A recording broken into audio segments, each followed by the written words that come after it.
I had to do a vintage carburetor from a Briggs and Stratton engine, like this, yeah, and that's the petrol tank looked good on it. So I thought show you what to do, how to put diaphragm in. So you put the cap in first, like that, and you put this spring in afterwards.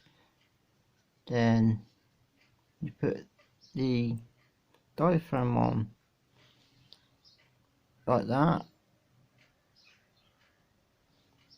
Then you put this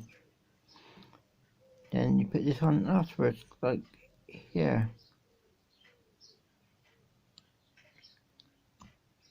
Then you put the 4 screws in, which is over here.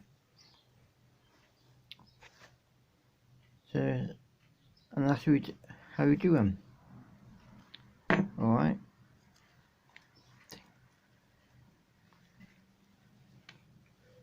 Next thing, someone asked me, where does the throttle cable go? So, the throttle cable goes here, then the end of the cable hooks onto this bit here.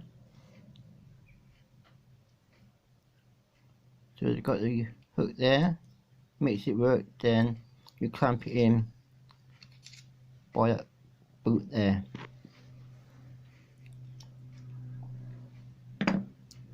So that's how it would look like on the engine.